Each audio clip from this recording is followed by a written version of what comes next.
You've manifested yourself into a human I can depend on to bring me happy.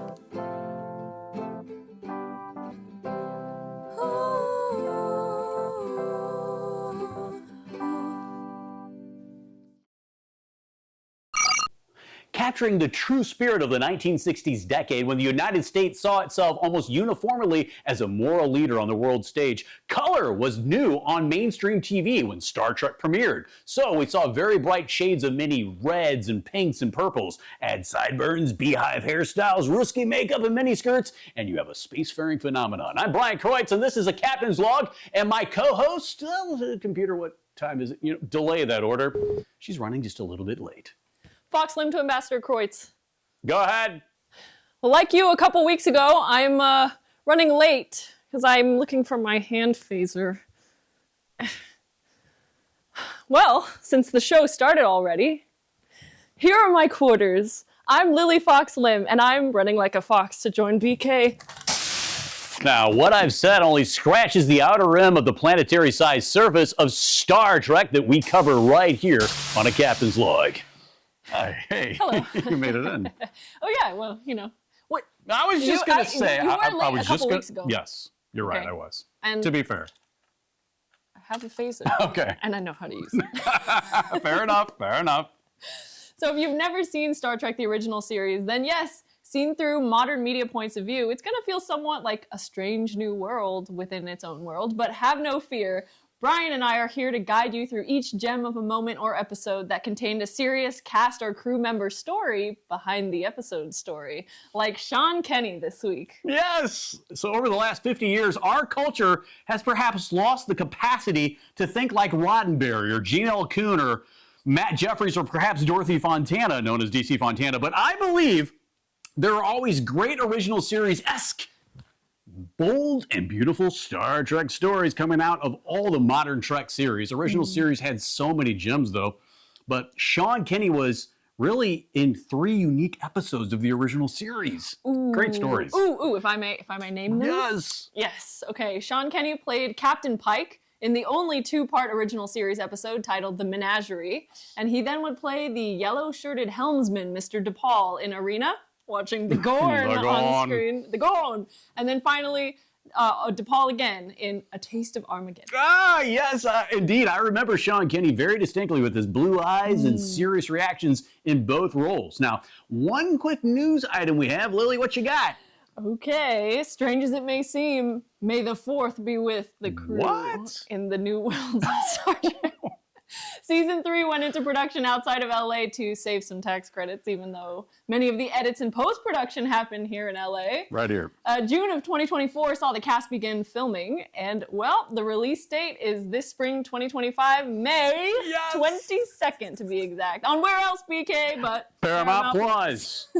Now, with Captain Pike played by Anson Mount, you know Anson is the 4th person to play Captain Pike, right? The second is right here in this interview today with us here on a Captain's Log. And he played Pike the second time. That was Sean Kenney, right? Yes, actor Sean Kenney. Actor Sean Kenney. The second Pike. That's right. He's the character from Mojave Desert right here on Earth. Ooh, well, BK, our mission as the press for Paramount Star Trek is seething with excitement. Seething. Back on the other side of this break with Sean Kenney. A Captain's Log returns in a moment.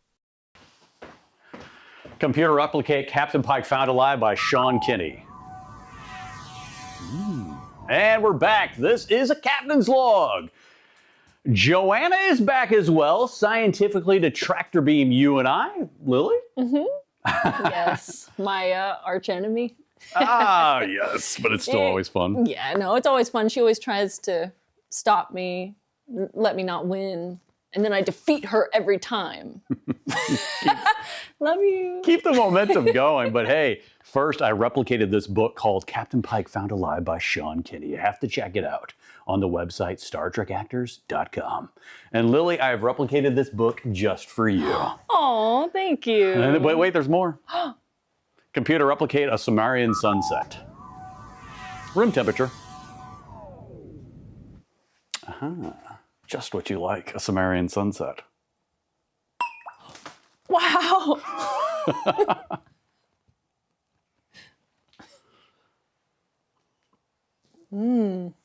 Well, the view screen for comms, right? We were ready to do this? Yes, let's go, Joanna. Greetings and salutations, Bryan and Lili. Science is soon to stump our snarky Commander Fox-Lim. No, and welcome back to the show. You're as welcoming as ever, Joanna. Yes, and this season, as with the last season, I'm set to compare and contrast the scientific principles in Star Trek with current science. I'll be brief, as I know you have a Star Trek original series royalty on deck with Sean Kenney. Indeed, Joanna. Looking forward to your Trek expertise to lead Lili and I into a Repente-style slippery slope, perhaps in a dilithium pit. Hey, so now you want me to lose and not answer Trek correctly? No. I don't just give trouble like Joanna does to you, but let's see what we got here. What you got for us, Joanna Ferbrache? As with several other iconic Star Trek technological props and story pieces, replicators are directly responsible for inspiring the development in today's technology, which use 3D printing to create food, meals, plastic and metal items, buildings, and even complex machinery. Star Trek is far from being the only sci-fi source of inspiration for the dream of a device that can produce finished items from scratch. Yeah, the replicator uses the same basic principle as the transporter, in which the atomic structure of a physical object is scanned and the information is used to reconstruct the object. Ooh, yes. In addition to foodstuffs, replicators could be used for replicating an almost limitless range of other objects.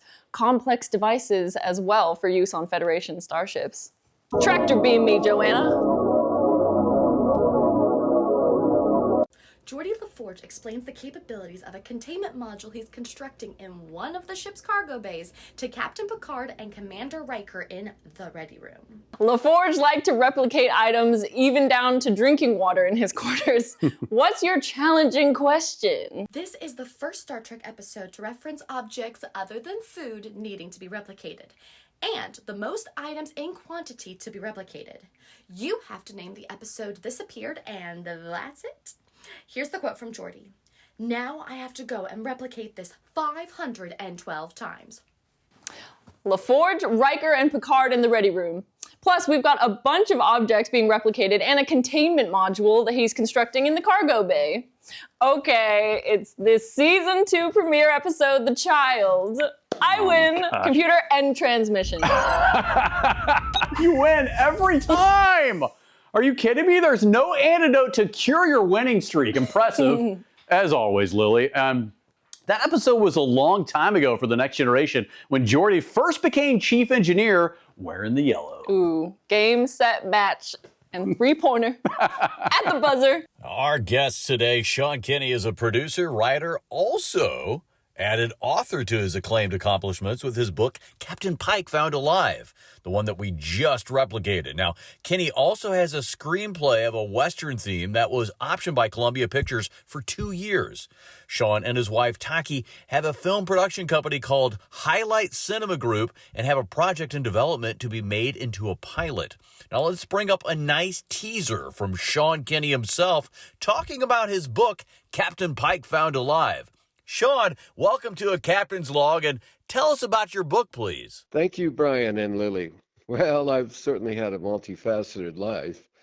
As a pre-Vietnam airman, it's of great importance to tell my story from where it all began to the memorable milestones along the way. My book, named Captain Pike Found Alive, it's an autobiography of many memories and details of my journey. Yeah, this book is also about all things on Captain Pike from Star Trek. In 1966, the most popular and only 2-part episode of its kind, titled The Menagerie, is where our first was seen on TV screens. My book's available on the website, StarTrekActors.com, guys. And what I talk about in the book regarding the acting business, it's a story I hope you will find it fascinating. And in my book, I will also talk about my time as the helmsman, Lieutenant DePaul. Captain Pike Found Alive takes readers to the places I've been: India, Thailand, Britain, the Playboy Mansion, film shoots in the desert to commercials. Be sure to read my book. You'll also get a Kindle version on Amazon Books or the paperback at the website StarTrekActors.com. Over and out, or they used to say, keep trekking. BK, we have some fantastic Star Trek Legacy news. Wouldn't you know, Kate Mulgrew as Janeway in Star Trek Prodigy is not where her story ends. Hey, we can never get enough Janeway. What you got? Oh, yeah. Our lovable Lady Captain is set to reprise her role in live action. After Star Trek Picard ended in 2023, fans like us remain hopeful that a possible sequel series, Star Trek Legacy, could continue the story of the early 25th century to prolong the great Next Generation Deep Space Nine Voyager era for several more seasons. But now, with Star Trek Legacy still not getting the green light, there is a large glimmer of hope for another show set in the same era and focused on someone fans have been wanting to see back in live action for quite a while. Mulgrew is gonna be busy because Prodigy is still busy. I really love this. Yes, this could potentially be a caffeine jolt for Kathryn's coffee adventures, a series focused on the return of Kate Mulgrew as Admiral Kathryn Janeway, set sometime after the events of Star Trek Prodigy, and perhaps after the events of Star Trek Picard Season 3. Back in a moment with Sean Kenney. A captain's log returns in a moment. Definitely something out there, Captain. Headed this way. Screen off. Chris, was that really you on the screen? That's impossible. Welcome back to A Captain's Log. Paramount's Star Trek is considered by many to be the pinnacle of science fiction because it has inspired a love of science and technology and has influenced the sci-fi genre and real-life inventions in countless ways. Which is awesome. Yep. As in all good science fiction, the horrific specifics of Pike's accident are alluded to early on to set the tone for Sean Kenney's Delta Ray's self-sacrificing Starfleet Captain Pike, confined to a chair, as the background music is also very provincial in style. We first gaze upon Sean in this role facing the window, then an about face to turn around in 2 takes of A Tale for the Ages. The Menagerie was a script added on to an original Star Trek pilot with 2 actors who stood out alongside our original series crew, that of Sean Kenney's Pike and Malachi Throne as Commodore Mendez. Oh yeah, Mendez, that's right. Well, there's a snippet into this, just a bit.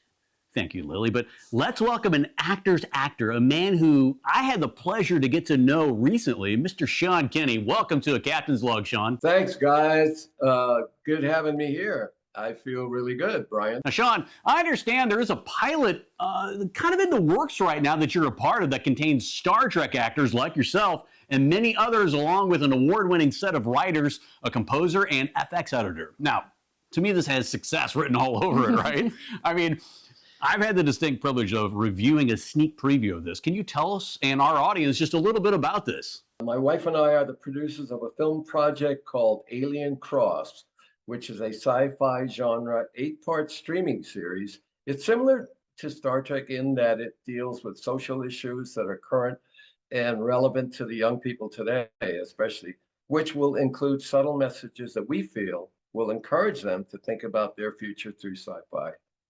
If anyone in your audience is interested in knowing more about our project and being involved, they can email me at StarTrekActors@gmail.com, where we still have a small crowdfunding opportunity available.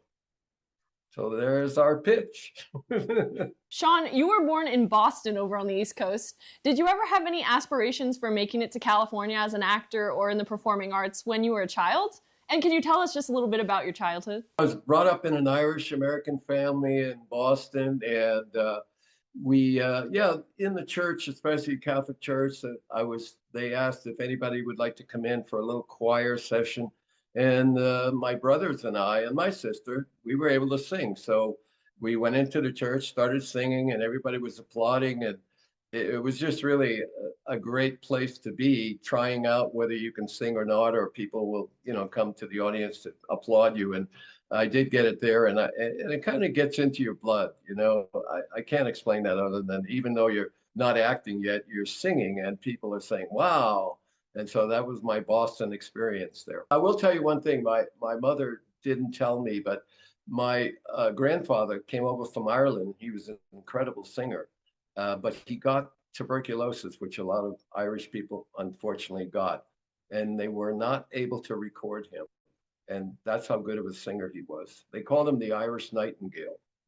So that was in the family. Sean, talk about your first audition in Hollywood and whether or not you got the part or didn't get the part. And what were you doing when you first learned about the role in 1966 for Star Trek? I didn't know that somebody who was very important was in the audience one night. I was playing a Catholic priest in a play called The Deputy. And I did a good job. And I came back to my dressing room, and all of a sudden there was a knock on the door, and a lady sticks her head in and she says, "Hi, Sean, I'm Mitzi McGregor. I'm a Hollywood agent here, and I'd like to talk to you for a minute." I said, "Okay."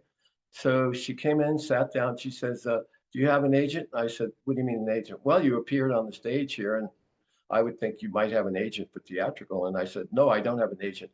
"Well, I'll tell you one thing. If I get you a job, you will have to pay me 10%. I just want you to know that right out the door." And I said, "Oh, okay." And then she says, "I have somebody I want you to meet." And I said, "Oh, okay. Who is that?" "Gene Roddenberry." I said, I don't know who he is." "Oh, you know who he is." She went like that. And she said, "I will send you all the info tomorrow, but you are agreeing to my conditions." "Oh, yeah, sure. I'm agreeing to it. No problem." She left the dressing room. And that was the beginning of something I wasn't aware was going to happen. And so it was pretty mysterious to me because I didn't know who the guy was. Let's shift from Impulse to Warp Drive for a moment and away from Star Trek. Sean, can you talk about the similarities of having duality for roles competing with actor Tom Sellick and working together with him? Tom, like me, he was theater oriented. One thing I found out about a lot of actors, if you don't have theater experience, you can't develop the longer voice.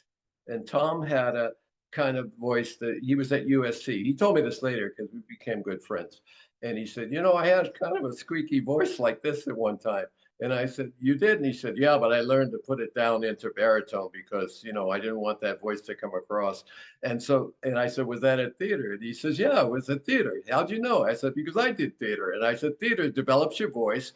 You don't get afraid when somebody on the set says something to you, because in theater, man, you got to be ready for anything, you know?" And so he and I hit the same chord on that one. Now, this is a fascinating parallel for you two and a great story in your acting career. Sean, can you briefly tell us about your time working with Tom Sellick? I had done a couple of things on television, and then somebody called me and said, "You know, Tom Sellick is doing a new pilot." I said, "Oh, I know Tom." And he said, "Yeah, he's doing a pilot.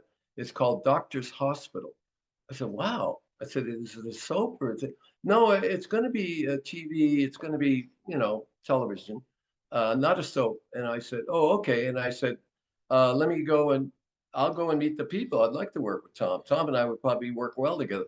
Well, I got to the set, and there was a guy that was the director, looked at me and looked at Tom and said, "You guys look a lot alike." And I said, "What do you mean?" "Well, I've got a part that you're going to be walking into a party. Tom's there, and he's a doctor, and he's standing by the window, and his girlfriend comes up, and this guy comes over, and he's kind of drunk and everything." And I said, "Is that me?" And he said, "Yeah, that'll be you." And you kind of push him a little bit, and then you knock her, and she goes through the window and breaks the window. I said, "You're kidding me?" And he goes, "No." He said, "But you look a lot alike. Can one of you shave?" And Tom and I looked at each other. We're not going to shave. You know, we had this look, right? So all of a sudden I said, "You know what I'm going to do? I'm going to mess my hair up. I'm going to get a terrible looking shirt, and I'm going to look like I'm really drunk." And I said, "I think that will do." And he looked at me after I did it just in front of him. He said, "Yeah, that will probably work. Okay, we'll go with that one then." And so sure enough, that's Doctor's Hospital. That was the pilot. Pilot didn't sell because the medical industry did not like the pilot. And so there goes your sponsors, right? But Tom and I, we laughed about that still today. Donald has been promoted to assistant to the ambassador for foreign affairs at the embassy. And he leaves for London tonight. Give me a foreign affair anytime. To Angela and Donald. Hey, I'm flying with you, baby. We're all gonna fly with you, right? Everybody's going to London, so let's fly. Everybody get their propellers up. Everybody Come with me. A honeymoon in all the major cities of Europe. I'd love you in all of them. You're afraid to marry me. You're right. I'm afraid of taking a rock out of the bottom of the pile and the whole thing will come tumbling down. Donald, the way we are now. My lover. Oh, so perfect.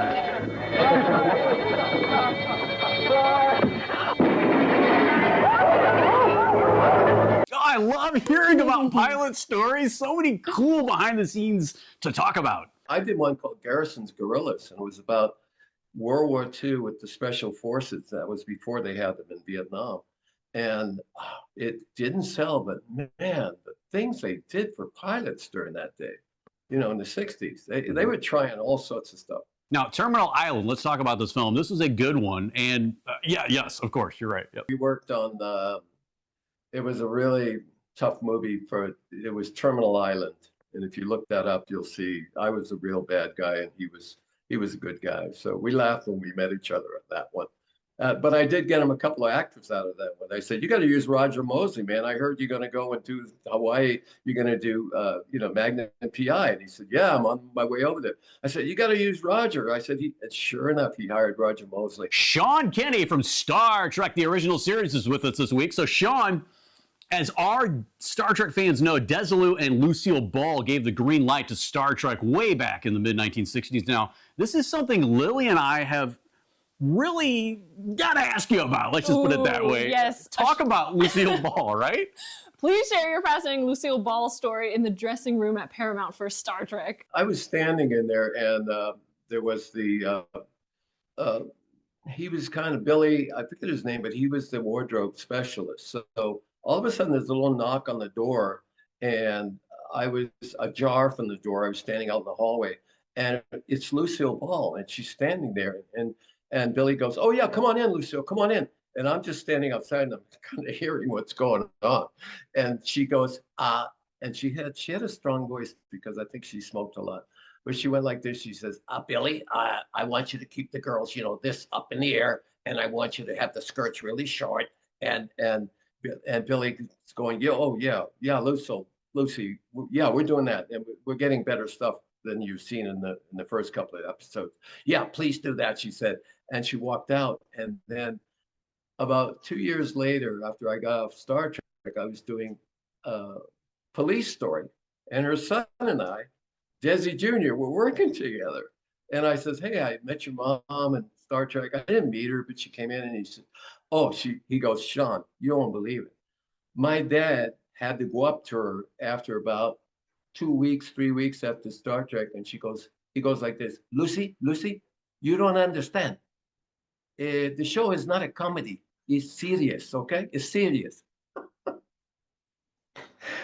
And Desi Jr. is imitating his daddy, and I'm laughing my head off, and even Desi Jr. is laughing. He said, my mom did not know that it wasn't a comedy.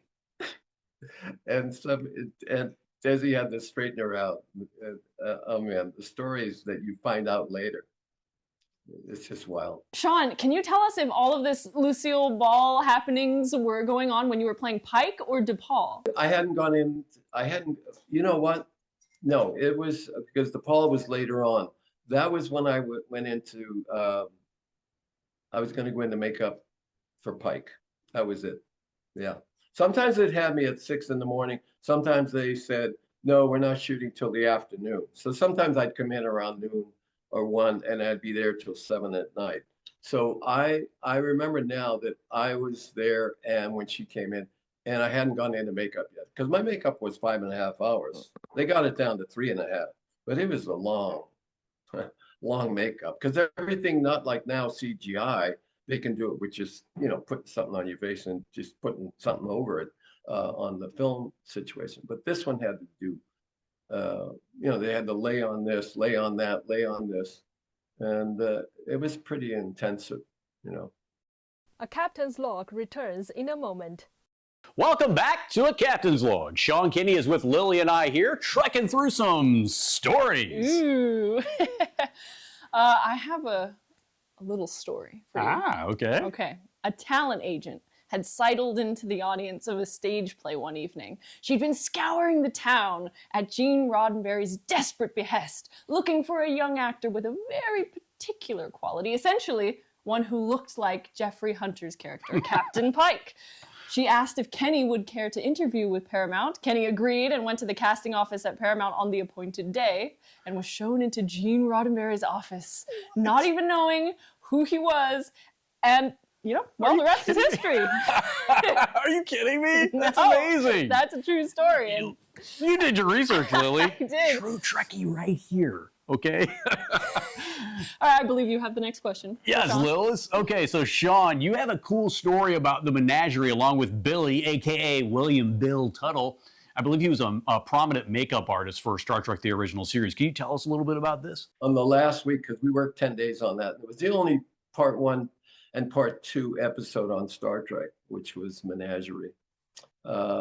And it was really wild how when we got to a certain point in the show, we were so tired. I remember Billy and I and the kid that was with him doing the makeup, and it was the last day. And I said, oh, good. And I looked up in the mirror and I said, hey, wait a minute, guys. And they had the scar on me, you know, like this.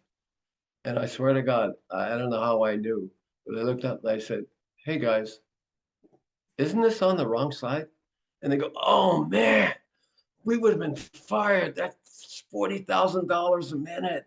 And you would have had it on the wrong side. And they were freaking out that we were all so tired. They put it on the wrong side. Because if you see me, it's on that side, you know, the one side. It's on my right side. This was on my left side. So these are things that happen in filmdom. Crazy. Wow, what an amazing story, Sean. And we'll have more treasure troves of Trek stories from Sean next week here on A Captain's Log. Indeed, Lili. Be sure to tune in part 2 of our interview next week with Sean Kenney. Bye for now.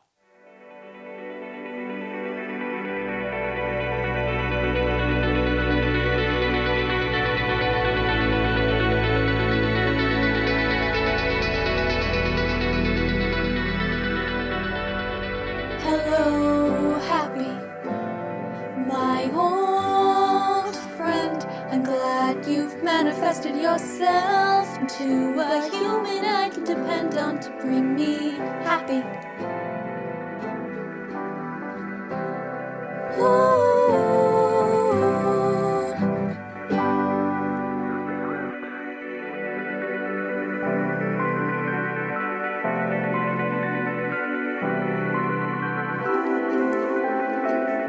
Thank you